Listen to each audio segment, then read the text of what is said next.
Gars, aujourd'hui, Instagram is the bee. Aujourd'hui, Instagram, c'est le joujou, c'est le chéri, bien la chérie de tous les influenceuses aujourd'hui. En fait, quand tu n'es pas sur Instagram aujourd'hui, c'est comme si tu arrivais à rater ta vie.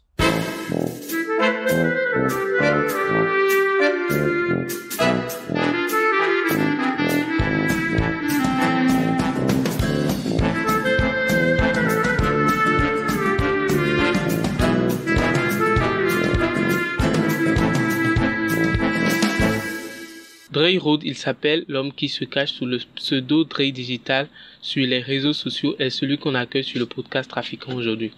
Toujours à la quête du savoir, Dre serait l'un des super passionnés du métier de community management. Il est vrai qu'aujourd'hui, il cherche de nouvelles compétences pour étendre son champ d'action, mais au demeurant, c'est cette compétence qui le définit le mieux. Avec un peu de générosité, l'homme partage ses découvertes et connaissances sur son blog, le blog de Road qu'il tient depuis quelques années déjà, sur sa chaîne YouTube. Et ce qu'il faut savoir d'autre, c'est qu'il est super actif sur tous les réseaux sociaux. C'est surtout ce dynamisme qui lui a permis de se spécialiser sur des compétences beaucoup plus pointues dans ce qu'il fait, comme le social marketing sur Instagram avec des astuces hyper cool qu'on ne voit pas tout le temps chez n'importe qui.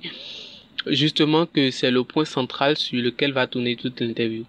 Alors, si vous voulez apprendre de nouvelles choses sur le métier de community manager, si vous voulez comprendre quelque chose de plus, comprendre comment les premières personnes qui ont réussi dans ce métier ont pu construire leur carrière, si vous voulez apprendre des compétences pointues sur le réseau social Juju, comme il le dit, alors prenez une verre d'eau à côté et asseyez-vous confortablement. Ça va prendre quelques minutes, oui. La virgule, et on passe aux choses sérieuses. Bienvenue dans le podcast Trafiquant, l'émission qui combine les réalités numériques, le parcours entrepreneurial digital et les success stories des champions du web, dans le seul but de dénicher la psychologie parfaite de création de trafic et d'audience ciblée à partir d'un business trébuchant. Analyse de stratégie, études de cas, recommandations d'experts et interviews très enrichissantes. Toutes nos ressources sont disponibles à l'adresse www.trafiquant.tk. Trafiquant, créez votre propre machine sur Internet. Alors, salut Audrey, j'espère que tu as la pleine forme ce matin. Bonjour Richmond, j'espère que tu vas bien. Moi, je pète la forme ce matin. Ce que nous allons commencer par faire, c'est de te présenter aux auditeurs et leur dire pourquoi est-ce que c'est toi on accueille aujourd'hui sur le podcast. Déjà, merci beaucoup à toi d'avoir pensé à moi pour ton podcast. Et c'est un honneur pour moi de passer dans ton podcast vis-à-vis de tes abonnés. Et je fais un coucou spécial aussi à tes abonnés. Et en ce qui concerne la question pourquoi est-ce que c'est moi qu'on accueille aujourd'hui dans l'émission, je pense que tu es la personne la mieux placée pour répondre à cette question-là. Donc En fait, comment est-ce que tu es entré dans ce business pour la première fois? Quel était l'objectif? Et es-tu capable de dire à la date d'aujourd'hui que tu as pu l'atteindre ou pas? Sinon, pourquoi? Déjà, merci pour cette question-là, donc que je trouve très intéressante. Donc moi, je vais répondre à la question. C'est 3 questions différentes, mais moi, je vais essayer de répondre en une seule. Déjà, quand tu me dis comment est-ce que je suis rentré dans ce business pour la première fois, je dirais c'est la passion qui m'a guidé vers là, parce que j'étais depuis mon jeune âge j'adorais la communication, j'étais passionné par tout ce qui est lié à la nouveauté, à la communication, parler devant les gens, transformer la vie des gens. Donc je dirais que c'est la passion qui m'a conduit là-bas, vers ce chemin-là. Et pour moi, au tout début, j'avais pas forcément un objectif bien déterminé, parce que si je dis j'avais un objectif clair et précis, c'est mentir aux gens, c'est mentir à tout le monde, au monde et à Dieu. Donc je dirais que au tout début, c'était une simple passion Donc j'étais passionné, je voulais tester avec l'arrivée des réseaux sociaux. Et à l'époque où j'avais commencé, Instagram c'était pas encore ça. Instagram était là, mais c'était pas encore ça, le boom boom comme on voit aujourd'hui. Donc je dirais que c'est au fil des années que les objectifs se sont dessinés, que j'avais une idée claire. Je disais, ben maintenant il faut que je me focalise, il faut que je me spécialise par exemple dans le community management, plus précisément à Facebook, Instagram, Twitter, en dépit. Parce que si on prend les réseaux sociaux en général, ce que les gens ne comprennent pas, c'est que les réseaux sociaux, c'est comme l'informatique. Moi, je donne toujours cet exemple-là. C'est vaste. Tu peux pas dire, voilà, je suis informaticien, comme on a l'habitude de dire dans nos pays francophones, surtout en Afrique de l'Ouest, au Togo, je prends l'exemple, où le gars, il te dit, non, je suis informaticien. Informaticien, c'est vague. Tu fais quoi dans l'informatique? C'est comme ça aussi avec les réseaux sociaux. Donc, tu dis, ok, je suis social media manager, je suis digital marketer. Donc, il y a plusieurs métiers qui sont là-dedans. Donc, je pense que les objectifs sont venus d'eux-mêmes. Et aujourd'hui, je pourrais pas te dire que j'ai atteint mes objectifs. Il y en a encore plusieurs que je dois atteindre encore.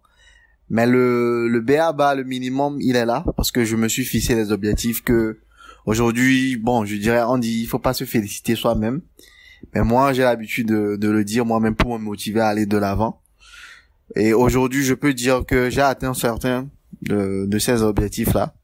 Et ça me fait plaisir. Mais il y a d'autres objectifs plus importants que celles que j'ai déjà atteints. Donc, pour répondre à ta question brièvement, c'est ce que je peux dire par rapport à ça. Et en termes d'objectifs, il y a plusieurs objectifs. Tu as un objectif fixe, genre l'objectif principal. Et derrière cet objectif principal, là, tu as des mini-objectifs qui te permettent d'atteindre ça. Donc, ces mini-objectifs, c'est les actions, les actes que tu poses pour atteindre le sommet. C'est comme aujourd'hui, je veux, par exemple, faire de la pêche, aller pêcher du poisson pour manger. Mon objectif principal, c'est ça. Maintenant, avant d'atteindre ça, il faut faire des actions, aller payer l'hameçon, aller payer le truc pour attirer le poisson, la canne à pêche, tout ce qu'il faut pour pouvoir atteindre ces objectifs-là. Donc moi, je peux dire, je suis toujours en marche dans ça. J'apprends toujours au jour dans le domaine. Voilà.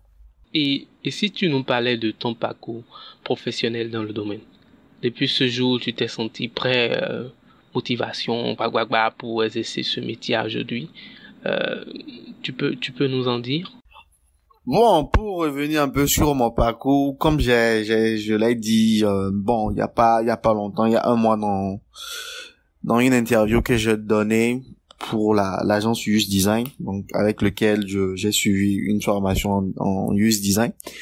Je dirais, j'ai un parcours un peu plus atypique.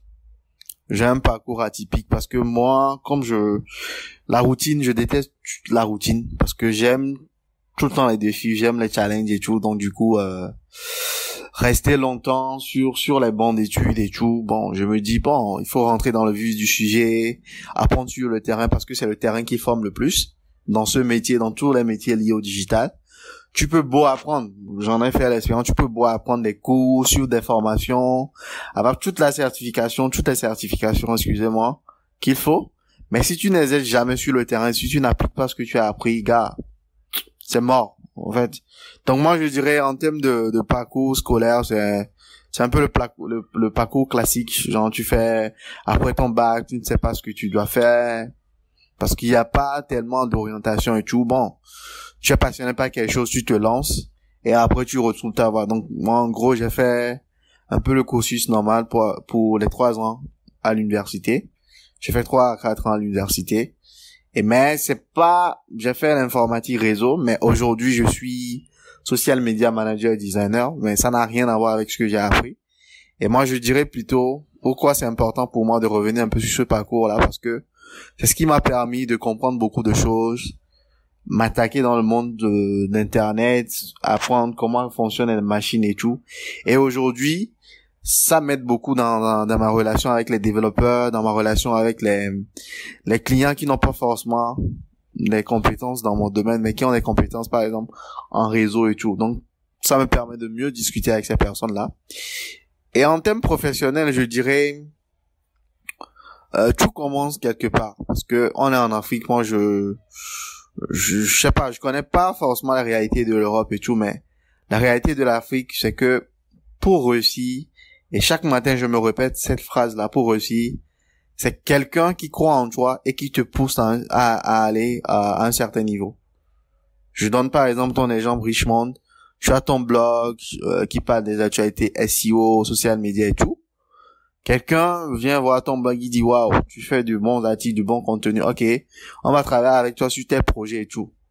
Et c'est à toi de saisir cette opportunité-là pour aller de l'avant. Donc je dirais, dans mon parcours professionnel, il y a plusieurs personnes qui ont joué ce rôle-là, qui m'ont permis d'être à ce niveau aujourd'hui.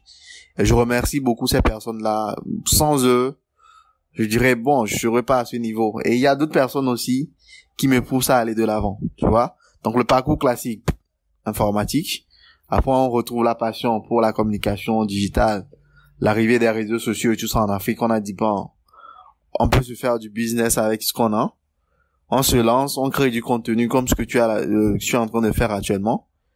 Et boum, c'est parti comme ça.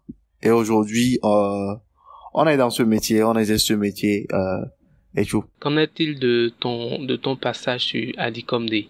Raconte-nous comment tu as été là-bas et l'expérience que tu as eue sur les lieux en matière de connaissances acquises et de personnes rencontrées. Tu sais bien que c'est une conférence que presque tout le monde a envie d'y aller, mais on n'a pas souvent les moyens et tout. Tu vois un peu? Tu voudras bien nous en parler.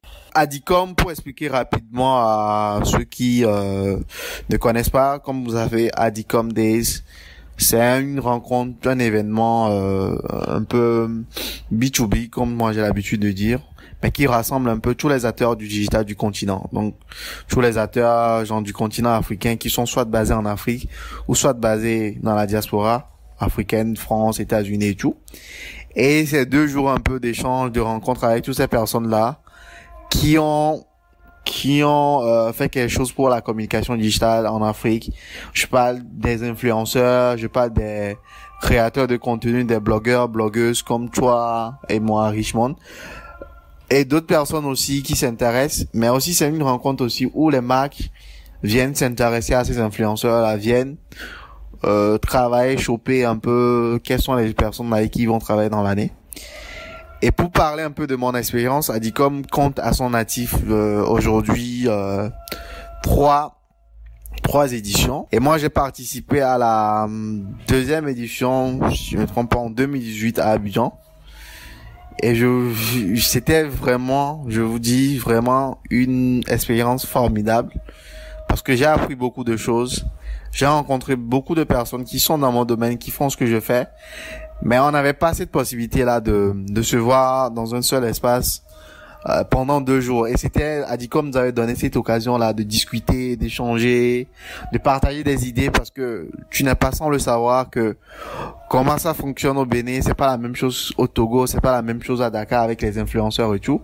Donc comment eux ils travaillent sur telle thématique, comment eux ils travaillent sur telle campagne avec tel client. Donc tu apprends de tout ça. Vous faites le brassage culturel, si on veut dire, le brassage digital. Tu apprends de l'autre aussi apprend de toi. Et je pense que c'est ce qui m'a permis aujourd'hui aussi d'avoir un peu plus de confiance en moi. Et grâce à Adicom, beaucoup de personnes aussi m'ont connu, surtout les gens de la diaspora qui ont découvert mon blog avec ma vidéo que je vous invite d'ailleurs d'aller regarder sur ma chaîne YouTube. Tapez Audrey Road. Vous retombez sur la vidéo de Adicom. C'est une vidéo un peu bien faite. Et pour aller aux Adicom, vous savez, Abidjan, j'étais au Togo. Abidjan, Togo, c'est pas trop loin. Avec 24 heures de route, tu es à Abidjan. Donc, j'ai voulu expérimenter un peu le système classique de bus que j'ai aimé d'ailleurs. Donc, c'est une expérience formidable. Donc, je rappelle aussi que c'est pas uniquement les gens qui sont dans le domaine digital et tout. Hein. En fait, c'est pas un cercle fermé. C'est juste pour venir apprendre que, ah ouais, il y a telle chose qui se passe sur le continent. Voilà un peu ce que je peux dire, Richmond, par rapport à cette question-là. Alors, il faut constater qu'en Afrique, maintenant, tout le monde presque devient community manager. Dès qu'on sait bien surfer sur Internet, créer une page Facebook et publier. Quel est, toi, ton regard sur ce fait, vu que tu es dans le domaine depuis pas mal de temps déjà? Comment expliques-tu cela et comment te sens-tu quand tu observes 2 à 3 ans devant ce que ce métier va devenir? Le métier de community manager, bon, disons de la vérité, c'est maintenant que beaucoup d'entreprises valorisent ce métier-là. Parce que avant, moi, je parle d'une expérience qui m'est arrivée quand j'étais à mes débuts, où on avait proposé une stratégie. C'était une banque ou bien une société de télécommunications de la place, où le DG nous sort carrément que son neveu, il sait surfer sur internet, il a créé la page Facebook, il peut lui poster des trucs. Qu'est-ce que moi je viens proposer comme activité? Son neveu, il est là, il peut le faire et tout. Et c'est vraiment triste au début. Moi, ça me choquait parce que je viens de démarrer aussi, il faut se faire une place et tout. Mais après, j'ai compris que, en fait, les entreprises ne sont pas encore matures. Tu vois, à l'époque, les entreprises n'étaient pas encore matures. C'est pas comme aujourd'hui, où il y a beaucoup d'entreprises qui s'investissent dans le domaine du digital, qui voient, c'est quoi le retour sur investissement quand ils se lancent sur les réseaux sociaux, et le fait de le confier à un professionnel pour le gérer. Parce que aujourd'hui, créer une page Facebook ne fait pas de toi un community manager, loin de là. Parce qu'un community manager, à part avoir les outils pour travailler, tu as les qualités. Donc ça, je vous renvoie encore sur mon blog pour aller lire un peu. Pour moi, les top 6 qualités d'un community manager. Et quand on dit community manager, ça ne s'arrête pas uniquement dans le truc digital, hein. Ça va au-delà de ça. Moi, aujourd'hui, pour certains marques avec qui je travaille, il m'arrive des fois sur le terrain de reconnaître des personnes, discuter avec ces personnes en offline. Genre pas forcément, pas uniquement à travers le digital. Tu vois? Donc, on dit tu gères une communauté, tu manages une communauté. C'est ça la définition en français. Donc, du coup, la chose, c'est pas un métier du tout facile. Donc, comme qualité, tu peux citer, il faut être, genre, toujours à la quête de l'information. Il faut être souvent créatif et innovant dans ta tête parce que c'est pas que les designers qui sont créatifs. Il faut être créatif dans le contenu que tu proposes, dans le contenu que tu vas publier et tout. Vous voyez un peu? Et ensuite aussi, à part ces qualités-là, il faut savoir maîtriser les outils avec qui tu travailles, parce qu'aujourd'hui, beaucoup de ces jeunes-là qui se disent community manager, ils ont fait 1 mois, 2 mois de formation quelque part, et tout, bon, ils se disent, bon, maintenant, moi, je suis community manager. Parce que pour moi, c'est l'expérience qui forme. C'est comme tout métier. Et aujourd'hui, les entreprises aiment travailler avec les gens qui sont doués, qui sont experts dans ce qu'ils font. Tu vois un peu, Richmond. Donc, du coup, moi, je pense que ça va venir. Beaucoup d'entreprises aujourd'hui, ils prennent conscience de ça. Ils commencent à changer les trucs à leur niveau. Et nous aussi, en tant que professionnels du métier, beaucoup de mes aînés, en quelque soit dans le métier, ils font ce combat là chaque jour pour faire valoriser ce métier-là. Et je les salue beaucoup pour ce travail-là qui s'accomplisse. Je fais un coucou spécial à CM d'Afrique de passage, qui joue un peu ce rôle-là, qui essaie de mettre à disposition de ces boîtes-là des CM, des community managers confirmés, quoi. Donc c'est un peu ce que je peux dire par rapport à ça. Et pour rebondir un peu sur la deuxième partie de ta question, comment j'explique cela, comment je me sens, je vois le métier dans 3 ans. Dans 3 ans, le métier de community manager, bon, en Europe, c'est déjà un peu de l'ancienne école. Ça commence à disparaître un peu vis-à-vis de social media manager.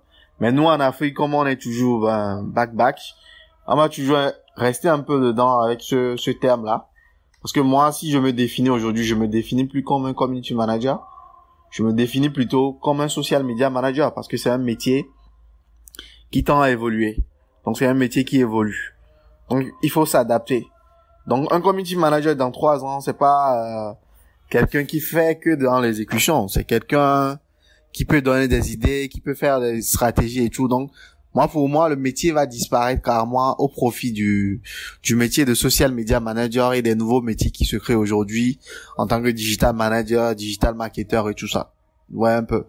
Donc, c'est un peu ça, moi, comment je vois les choses.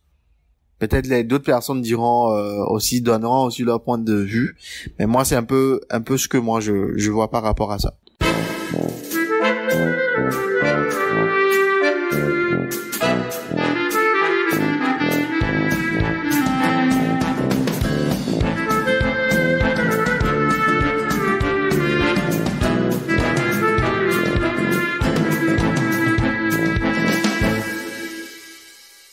Alors voilà, nous avons terminé avec la première partie de l'interview.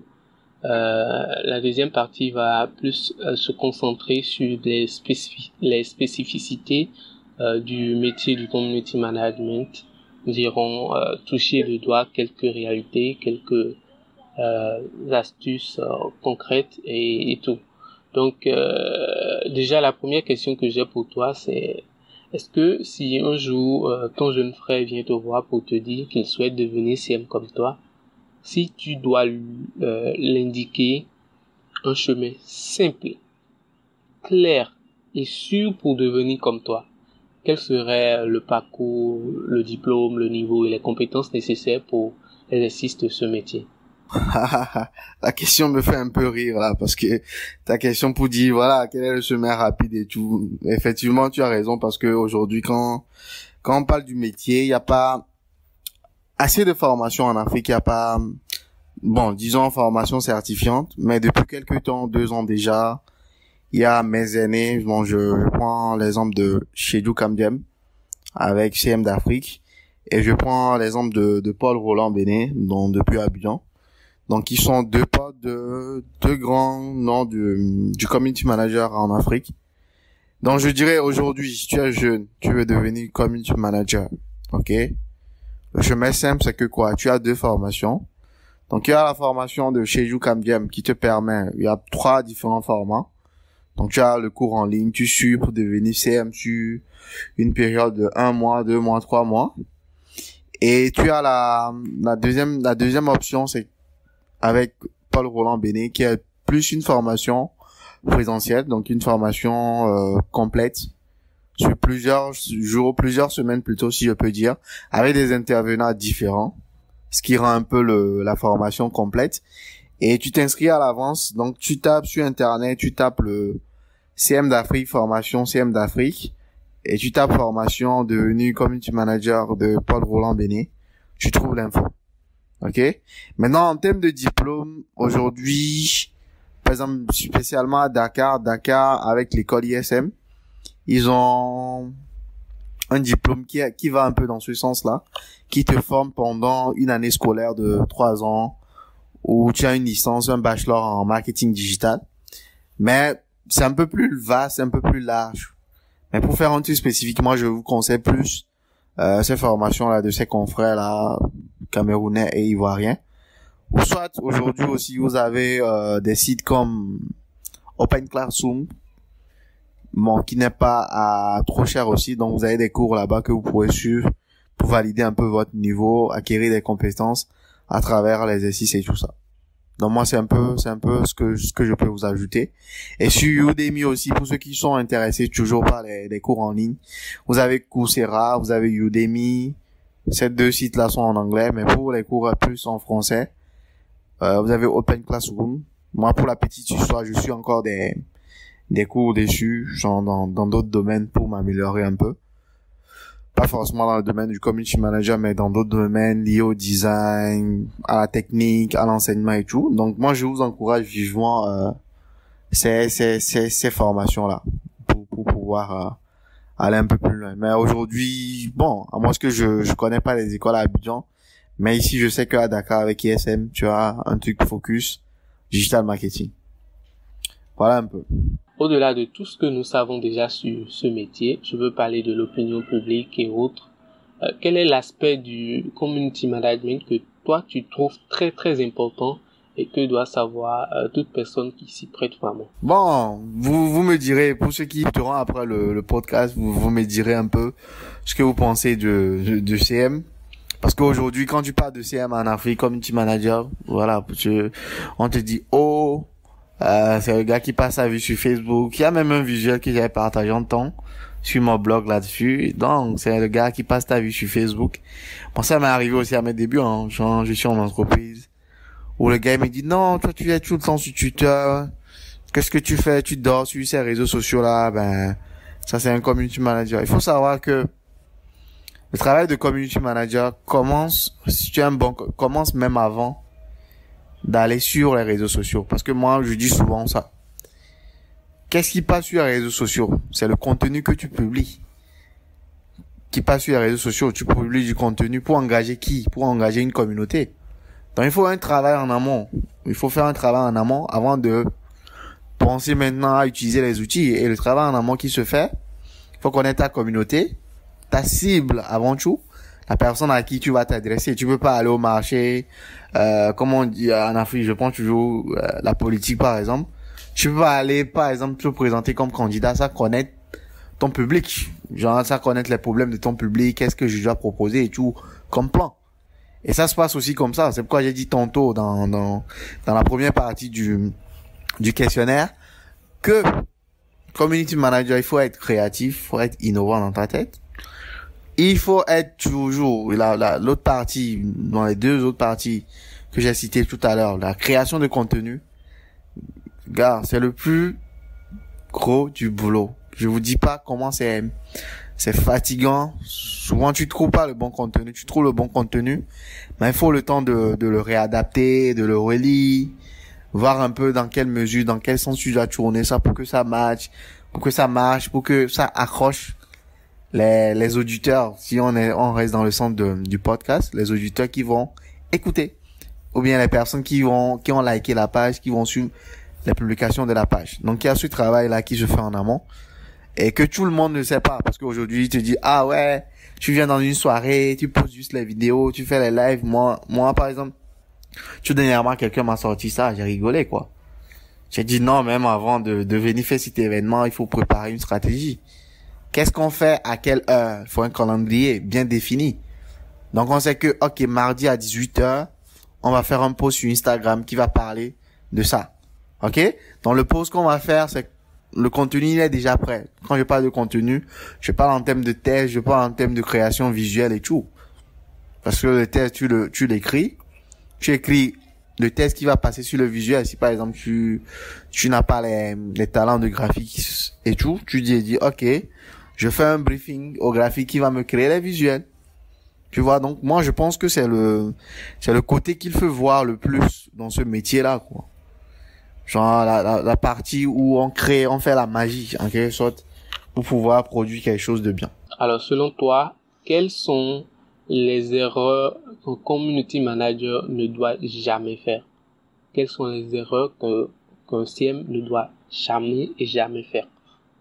Bon, en termes de erreur pour un community manager, moi déjà, je surfe sur l'actualité, je prends si je me trompe pas, c'était le Mali, le responsable qui a oublié de déconnecter le compte Twitter, le compte Twitter de la présidence de son téléphone, genre après sa démission.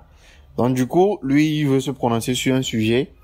Donc au lieu de tweeter avec son compte personnel, il a tweeté avec le compte de la présidence, ce qui lui a valu sa carrière et sa vie, quoi, tu vois. Donc ça, c'est une erreur aussi. Il faut être toujours vigilant. Il faut avoir l'esprit clean. Tu vois, tu es créatif, tout le monde le sait et tout, mais il faut être organisé, ordonné dans tout ce que tu fais. Parce qu'on parle de réseaux sociaux. Les réseaux sociaux aujourd'hui, c'est méchant. Tout ce qui se passe sur les réseaux sociaux, tu te dis, en moins de quelques secondes, tout le monde peut te détester sur les réseaux sociaux. C'est de la même manière que les gens peuvent t'aimer sur les réseaux sociaux. Donc, du coup, il faut toujours faire attention à ce qu'on fait, organiser dans tout ce qu'on fait. Autre erreur aussi, c'est que souvent, ça arrive aussi quand tu es au début, c'est penser quantité plutôt que qualité. Ok? Genre, tu te dis, ok, je vais publier plus de contenu sur la page Facebook et tout, au moins 5 publications par jour. Or, ces 5 publications, ça ne sert à rien. Tu te dis, ok, bon, moi, je veux plus de la quantité au défi de la qualité. Donc, c'est vraiment une erreur à ne pas faire. Donc, faut plutôt penser qualité que quantité. Et je vais revenir un peu sur ce que j'ai dit tantôt. Il faut toujours préparer un calendrier éditorial. L'erreur que souvent, beaucoup de personnes font souvent, c'est publier sans stratégie. C'est que quoi? Bon, on se lève avec un coup de tête, on publie une information sur la page. Vrac, ça passe. Donc, tes abonnés, ils sont pas habitués à un rythme un peu bien déterminé. Tu n'as pas de stratégie, tu n'as rien. Donc, du coup, demain, bon, un abonné peut se lever, il se déconnecte de la page. Donc, publier sans stratégie, c'est une erreur capitale à ne pas commettre. Et je vais donner le 3e erreur. Bon, que d'autres personnes ne classeront pas forcément dans les erreurs, c'est éviter d'utiliser la même stratégie pour chaque réseau social. Quand je dis stratégie, je parle du contenu. Supposons tu postes une photo, moi je le fais jamais, je préfère poster une photo sur Instagram et venir reposter cette même photo sur Facebook avec du texte différent, des hashtags différents, que de lier les 2 pages et ça passe automatiquement sur une page Facebook. Pour moi, forcément, comme je dis, c'est pas une erreur pour certains, mais pour moi, ça ne passe pas. Il faut que chaque réseau social ait sa ligne éditoriale bien déterminée. Et cela rajoute aussi, opter pour des messages automatiques. C'est aussi une erreur à ne pas commettre quand on est débutant. Genre, vous prenez CM débutant et tout, vous venez démarrer la page et tout. C'est une erreur, même débutant professionnel, il y a cette erreur-là à ne pas souvent commettre parce que les messages automatiques, ça n'humanise pas la relation entre la page, la marque et ses fans. Et les gens aujourd'hui sur Internet, ils veulent cette relation-là, ils veulent créer cette relation-là. Moi aujourd'hui, je donne toujours mon exemple, je donne toujours les cas que j'ai vécus. Moi aujourd'hui, je travaille avec un client qui organise des soirées à Dakar. Donc en guillemets, quand on organise des soirées, c'est plutôt des soirées classe et tout, all dance et tout. Donc il faut connaître les gens. Donc les gens, une fois qu'ils savent que il y a quelqu'un qui est derrière la page qui répond au message et tout. Quand les gars, ils te voient dans la soirée, bon, tu sympathises, tu parles avec eux. Donc, ils se disent, ah ouais, ça ne s'arrête pas uniquement sur la page. C'est pas les messages automatiques qu'on t'envoie. Tu vois? Donc, c'est un peu ça. Donc, ne pas penser quantité plutôt que qualité. Une erreur à ne pas faire. Publier sans stratégie et opter pour les messages automatiques à ne pas faire. On va profiter pour briefer très rapidement sur quelques notions. On parle trop souvent maintenant de marketing automation de nos jours. Qu'est-ce que c'est selon toi et à quoi répond-il en vrai? Aujourd'hui, on parle beaucoup de ça parce que aujourd'hui, pour une entreprise, c'est qu'il faut gagner du temps. Il faut gagner en temps et gagner beaucoup d'argent. Donc, les entreprises, c'est ça, quoi. On va pas se cacher. Je gère une entreprise aussi. C'est gagner beaucoup de temps et automatiser certaines tâches, tu vois. Donc ici on parle de marketing automation. Donc pour revenir un peu sur la définition entre guillemets, c'est un peu une technique utilisée pour automatiser les tâches qu'on perd le temps souvent de faire, quoi. Tu vois. Et aujourd'hui beaucoup d'entreprises utilisent ça.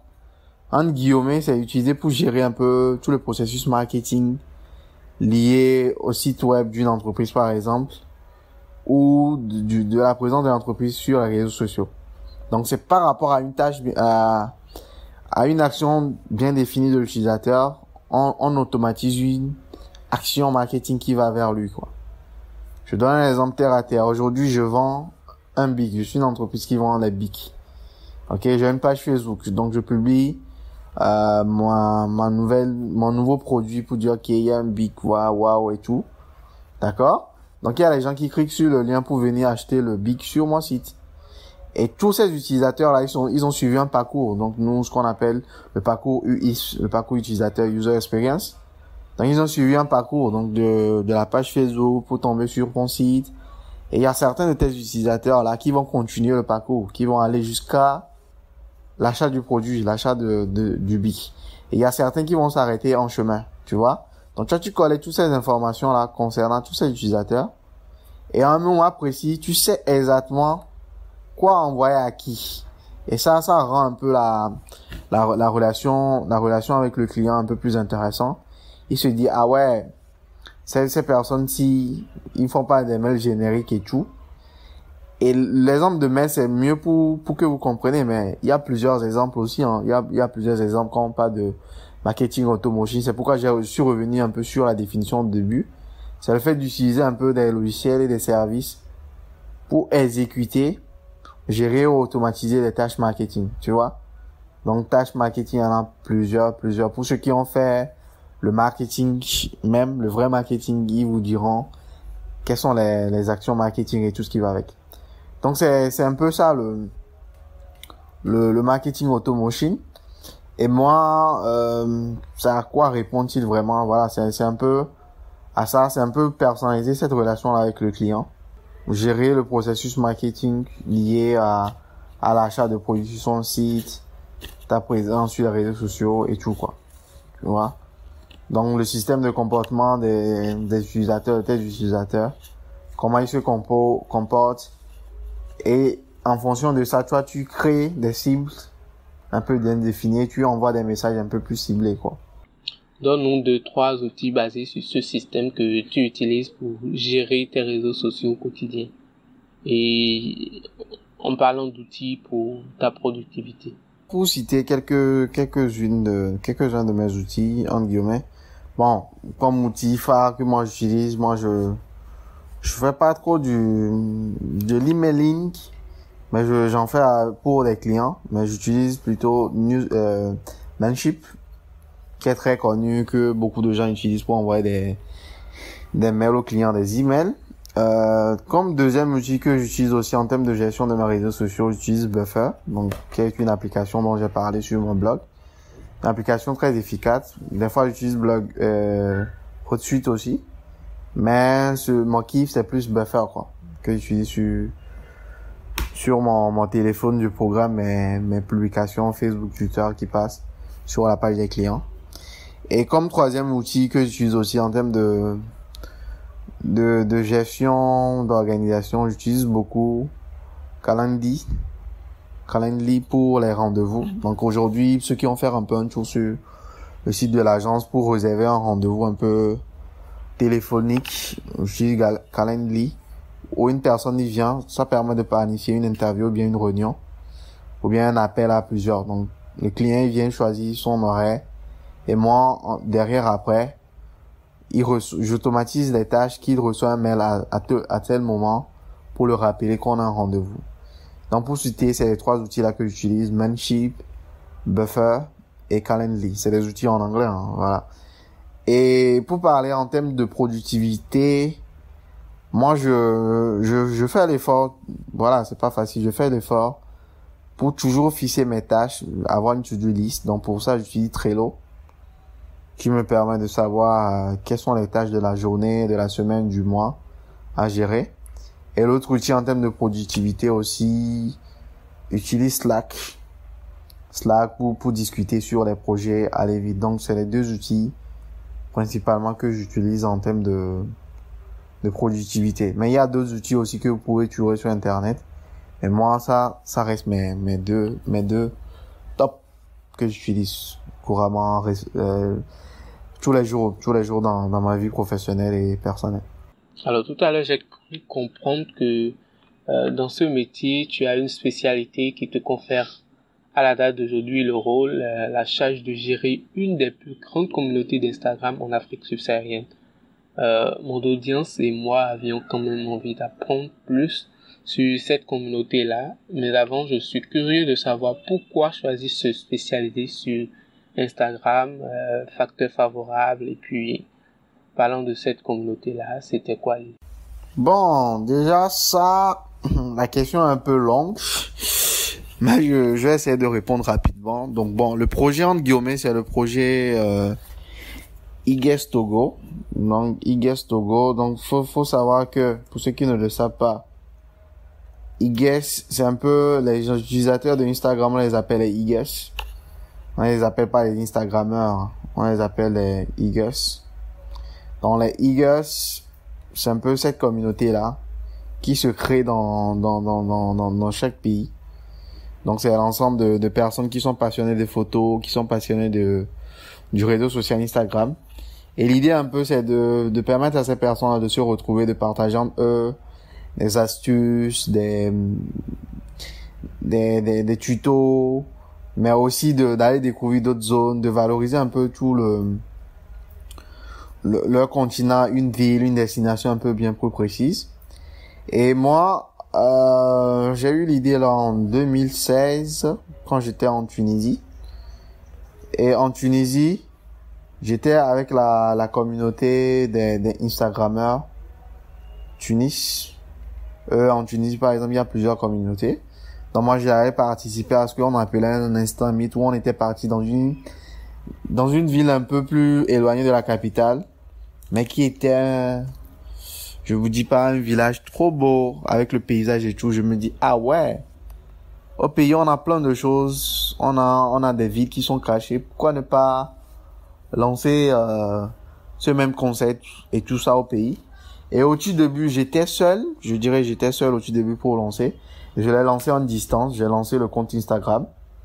J'ai commencé à poster moi-même des photos de gens qui ont déjà visité le Togo, qui ont pris des vidéos et tout. Je commençais à poster à distance, le temps que je revienne pour créer du contenu moi-même.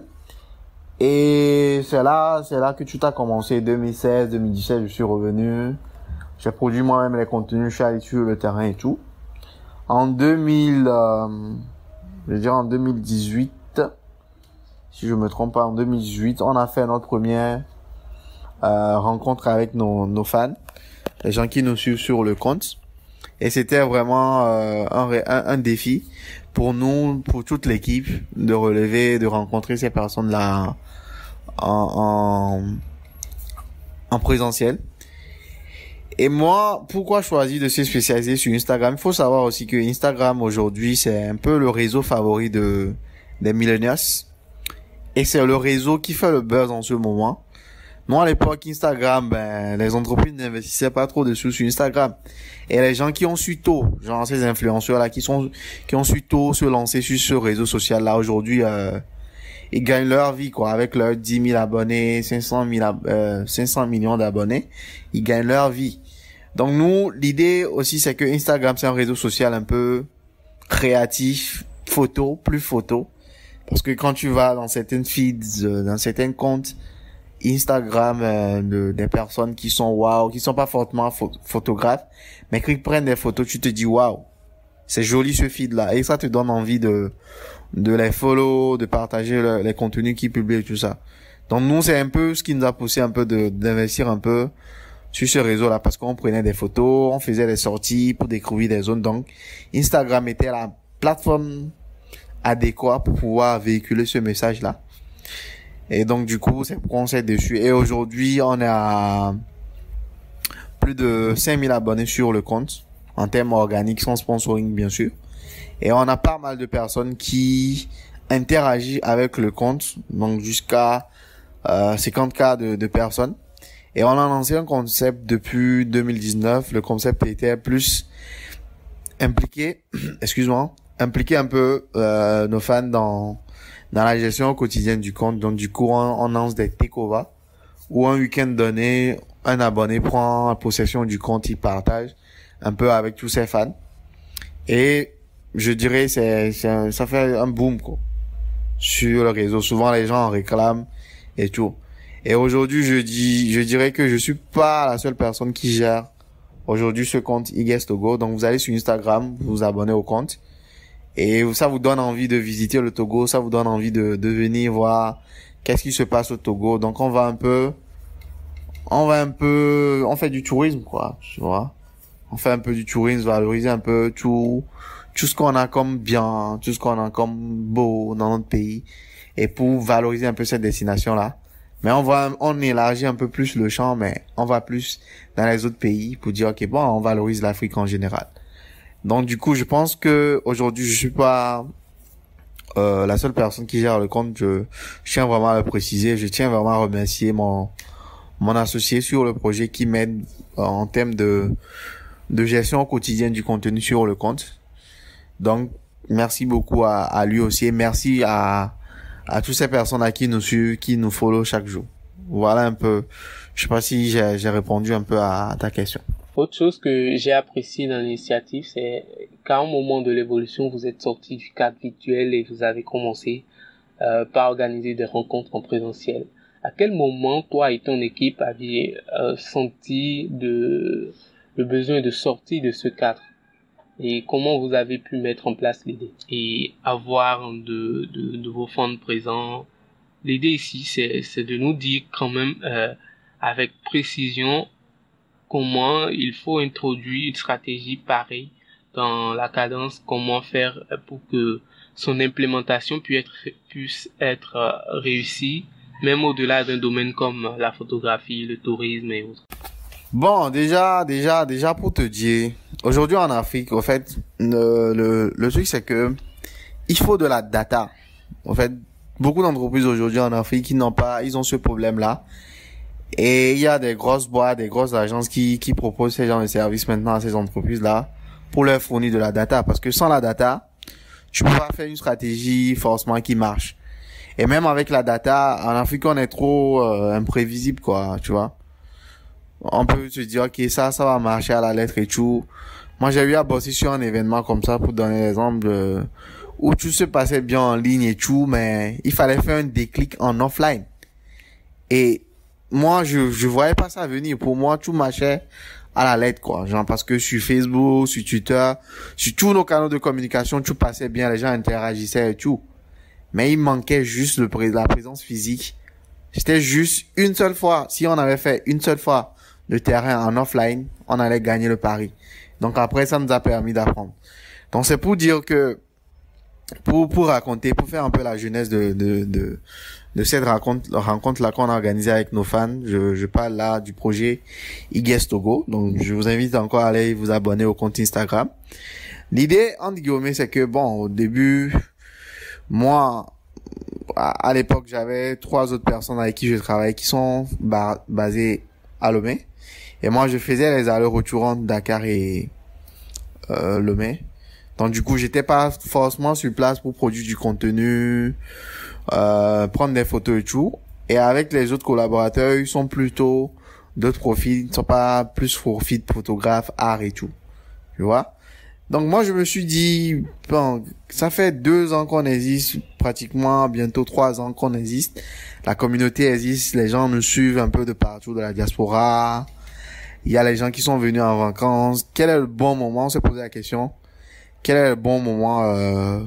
Il faut qu'on organise un truc pour pouvoir interagir avec toutes ces personnes-là. Donc l'idée m'est venue un dimanche comme ça. J'en ai parlé avec mon associé avec qui je suis encore actuellement. Donc il me dit, ah ouais, c'est une bonne idée. Déjà, il faut qu'on cale un peu qu'est-ce qui va se passer dans l'événement. Ça, c'est la première des choses qu'on a fait. Mais on a fait à l'arrache, on n'a pas dit, ok, bon, on va le peaufiner en même temps. On a fait à l'arrache sur un document. Et maintenant, l'idée, après qu'on a trouvé, c'est comment trouver des partenaires. Parce qu'on n'avait pas de budget, on fonctionnait sur nos propres sous. Avec les événements que nous organisons, les sorties et tout. Nous, on n'a pas de budget du tout. Donc, pour faire ce genre d'événement, il faut déjà un lieu, un cortège, des gens qui t'accompagnent, les déplacements et tout ça. Donc, il faut que ça soit un truc un peu top. Donc, on a dit, bon, on fait une liste de partenaires, potentiels partenaires, qu'on va essayer d'approcher individuellement. On leur parler de l'événement, proposer un plan. Donc, on a créé un dossier de presse. Donc, ce que moi, par exemple, perso, j'ai l'habitude de faire, mais pas personnellement, dans les agences dans lesquelles j'ai travaillé. Je donne des idées et tout. Mais c'était l'occasion pour moi de travailler sur un dossier de presse un peu de A à Z que j'ai fait avec mon collaborateur. Ensuite, on a proposé à la liste des partenaires qu'on a listés. À ces partenaires qu'on a listés plutôt. Et ces partenaires, ils ont été plutôt favorables parce que je vais pas dire que parce qu'on les connaissait, parce que le truc qu'on a présenté dans le document était intéressant et ils voyaient comment ils allaient gagner sur l'événement en fait. Donc ça, c'est un peu l'étape qu'on a fait. Donc dossier de presse, on est parti voir ces personnes, on a discuté avec eux, on a lancé la com et tout. Et devine quoi, moi, pour raconter l'histoire de derrière cet événement, parce que pourquoi je dis toujours que c'était un défi, parce que C'était à la veille des élections au pays à l'époque. C'était en 2019, en 2018, excusez-moi, parce qu'on est en 2020.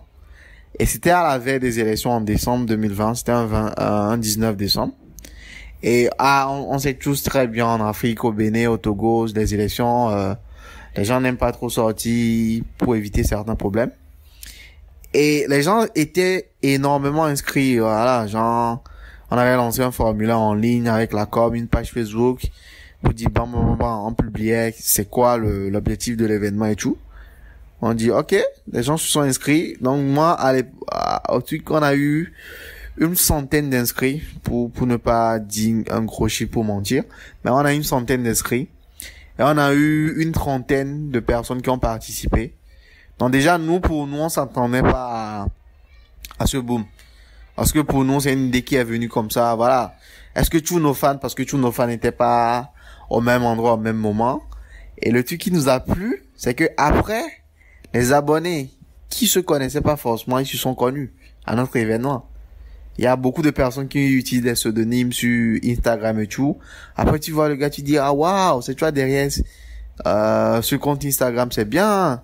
C'est toi derrière. Et ça a créé une certaine relation, un certain lien entre ces différentes personnes-là, tu vois. Et nous, c'était ça l'objectif principal. Nous, l'objectif n'était pas avoir 10 000 personnes qui participent à l'événement. Nous, c'était avoir des gens qui viennent, ils nous connaissent que, ah ouais, c'est nous qui sommes derrière le compte, mais aussi permettre à la personne de tisser des relations entre eux, tu vois. Donc moi, je pense que dès que tu as une idée, donc l'étape d'après, c'est plutôt noter un peu cette idée-là, même si c'est pas bien peaufiné, noter un peu cette idée-là quelque part avec précision et tout. Après, réfléchir à comment mettre en place cette idée, implémenter cette idée-là. Et quand je parle en termes d'implémentation, tu vas me demander, il y a le coût dedans, forcément le coût, combien ça va coûter, comment ça va se faire et tout. Donc il y a tout ce truc-là qu'il faut penser aussi derrière. Tu vois un peu.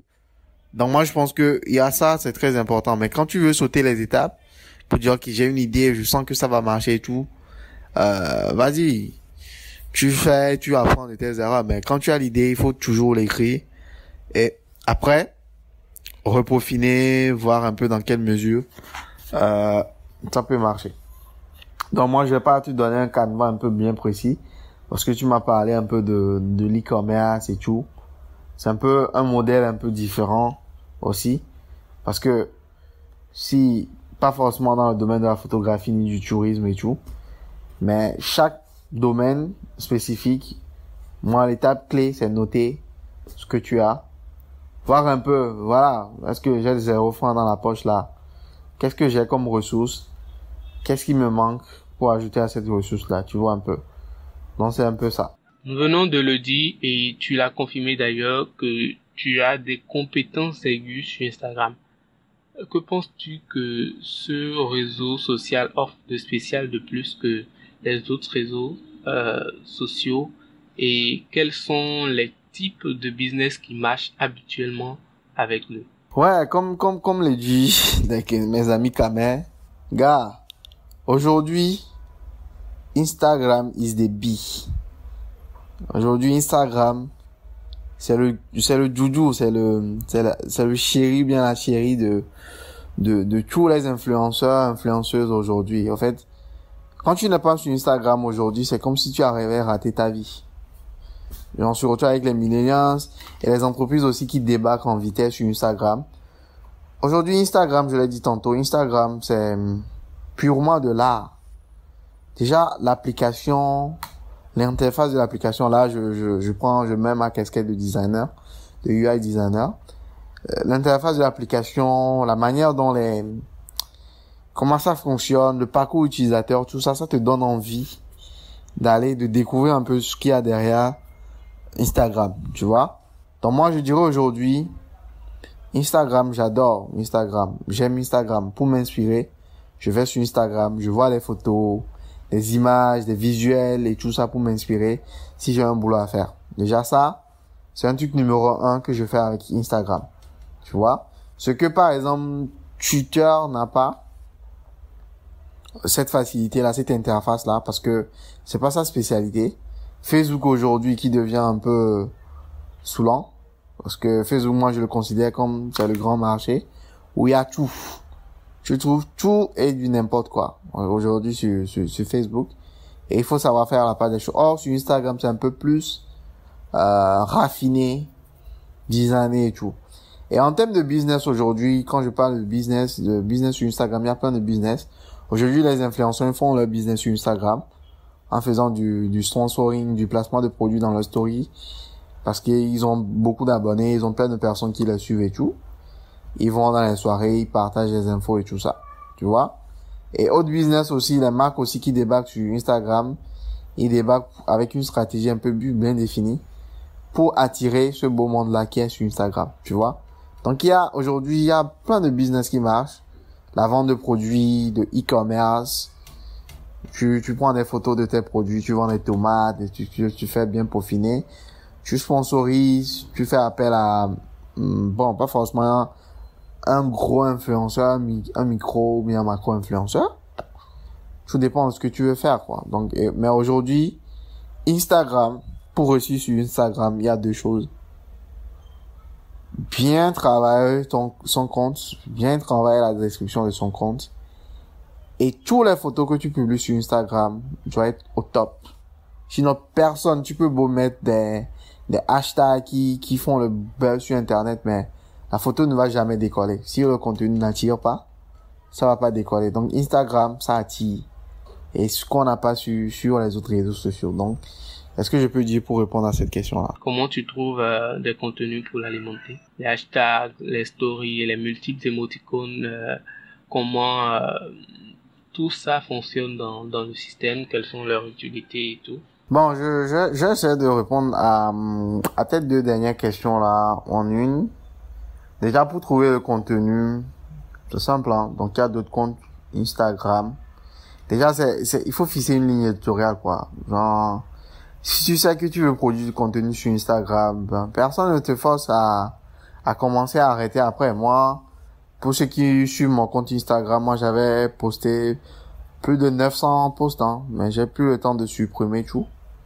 Parce que je réadapte mon feed par rapport à ma nouvelle ligne éditoriale parce que je change d'identité en quelque sorte.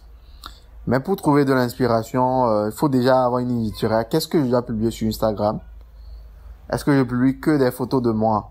Est-ce que je publie des photos de paysages? Est-ce que je publie des photos d'événements? Donc, il faut savoir choisir qu'est-ce que tu publies en avance. Tu vois? Et dès que c'est bon, voilà, le contenu, il est là. Tu vas chercher ces contenus-là pour alimenter ton compte. Parce que tu sais déjà de quoi tu vas publier sur le compte.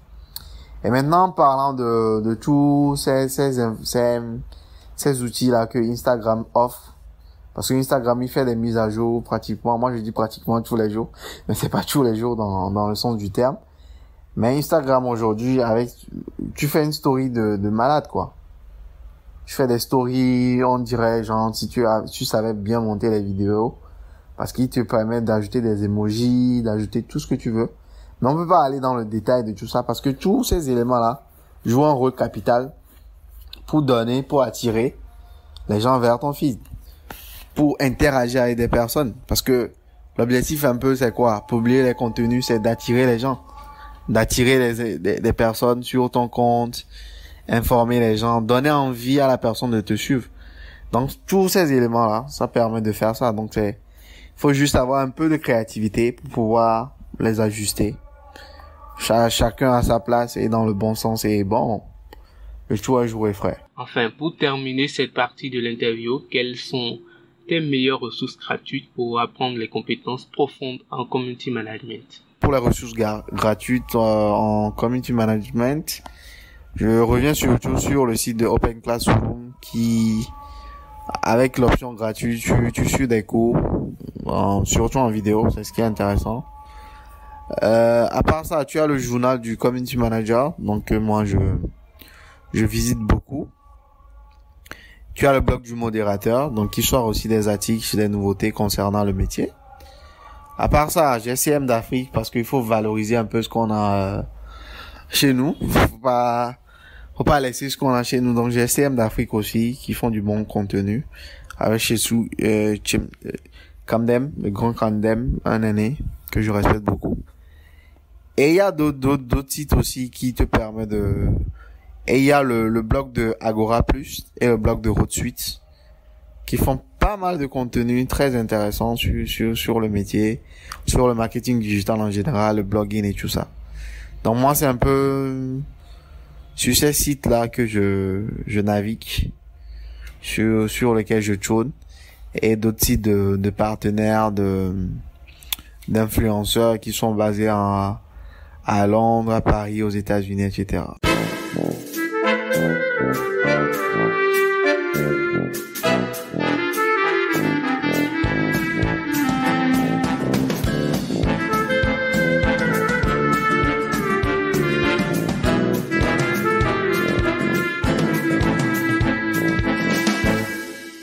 Voilà, nous avons parcouru l'essentiel de ce que nous voulions. C'est vrai qu'on l'a vidé complètement. Il n'est pas fâché, il est quand même très ouvert, il est très généreux, très généreux plus que ça. Donc, on va passer à la troisième partie qui va être spécialement réservée à ses prestations. Il va nous parler de qu'est-ce qu'il fait dans le domaine et de qu'est-ce que nous pouvons tirer de lui, puisque l'homme qui a toutes ces connaissances, vous voyez que c'est quand même une très bonne ressource pour la nation. Donc, qu'est-ce que tu fais d'autre que le community management et que tu as envie de faire savoir dans cette interview? Qu'est-ce que je fais d'autre? Bon, je dis souvent, je me débrouille, mais ça, c'est pour rigoler. Bon, à part le community management, aujourd'hui, je suis, je sais pas dit directeur, mais je suis fondateur d'une agence de com. Donc, une mini agence de com qui s'appelle Dre Digital et qui a pour mission principale d'aider les entrepreneurs et entreprises à prendre leur envol sur Internet, à démarrer sur Internet. Donc, entre guillemets, avec cette agence, on a plusieurs services. Le service de community management, le service de UX UI design, et le service de événementiel, tout ce qui est lié à la production, contenu vidéo et photo, mais aussi contenu vidéo en live. Et à part le casquette de social media manager, mon deuxième casquette, c'est un peu le casquette de UX UI designer. Donc, pour vous expliquer brièvement, un UX, c'est un peu user experience utilisateur. Un UI, UI quoi, en français, c'est un peu user interface. Tu vois, donc les deux combinés, c'est un peu quelqu'un qui, sur le parcours des clients, comprend un peu les besoins des utilisateurs avant de proposer un design un peu bien défini d'une application, d'un site web, etc. Tu vois. Donc ça, c'est un peu mes deux casquettes social media manager et UX designer. Donc, vous pouvez visiter le site de l'agence, dredigital.com. Et pour ceux qui aimeraient bien me contacter, vous pouvez me contacter directement via l'adresse de l'agence. Vous tapez contact@dredigital.com. Ou soit personnellement, je suis là sur Internet, MDR. Je suis là sur Internet, sur Instagram, Facebook. Mais pour les clients un peu plus spécifiques, je vous conseille d'aller un peu faire appel à l'agence, d'aller sur le site. Parce que pour la petite histoire derrière, c'est plusieurs compétences qui se sont mis ensemble pour créer l'agence. Parce que chacun ramène un peu de ce qu'il a comme info, de ce qu'il a comme background pour pouvoir vous offrir une expérience un peu de qualité. Donc, pour les amis intimes, pour ceux qui ont besoin de formation, en tant que personne, j'offre des formations aussi. Donc, si vous avez besoin de tout ça, n'hésitez pas à contacter moi. Tapez contact@dredigital.com. Et n'hésitez pas aussi à visiter mon blog personnel qui n'est pas forcément lié à l'agence où je partage des conseils dans le domaine. Donc, n'hésitez pas aussi à aller vous taper le blog de road.wordpress.com. Donc, vous trouvez tous les articles qui a sur le truc là. Donc merci beaucoup aussi à toi, merci à toi Richmond de m'avoir donné un peu cette opportunité là. Je pense que j'enregistre ce podcast là en fin de semaine plutôt, parce que j'ai les esprits un peu plus calmes et tout. Merci Dre pour cette occasion que tu nous as offerte. pour découvrir et apprendre davantage sur le métier du community management. Merci de nous avoir prêté tes précieuses connaissances à la matière. Est-ce que tu as un dernier mot à placer? Comme dernier mot, je t'encourage dans ce que tu fais. Bonne continuation. Merci à ceux qui vont suivre ce podcast. Merci à ceux qui vont le partager aussi. Et merci à ceux qui me soutiennent au quotidien. Vivons digital. Voilà. Allez. Vous passez une bonne journée et à très bientôt sur la chat. Alors voilà, nous avons terminé le deuxième épisode de cette série d'interviews sur le podcast Trafiquant. Il faut avouer que nous avons fait ce que je vais parler de paresse, pas parler de paresse. Nous avons eu un petit souci dans le temps, ce qui a fait qu'on n'a pas respecté les dates. Mais cette fois-ci, on a repris pour de bon. On va pouvoir respecter ça. Le concept est simple. Chaque mois, on invite un entrepreneur web, un nomade digital, quelqu'un qui travaille dans le domaine du numérique et qui en vit directement grâce à Internet. On lui pose des questions sur son business, sur comment il fait, comment il a créé ses compétences, et sa carrière et tout ça. Donc voilà un peu le concept. Et j'ai aussi une spécialité pour le community manager parce que c'est mon domaine. J'ai quand même envie que les gens comprennent l'idée derrière ce métier et qu'on cesse un peu de raconter les patati patata autour de ça. Donc voilà le concept et j'espère que vous allez rester avec nous. Abonnez-vous au podcast et activez la notification de ce blog et dès que les nouveaux épisodes sortent, je vous les enverrai directement dans une boîte mail ou tout ça. Et on va se dire à très bientôt.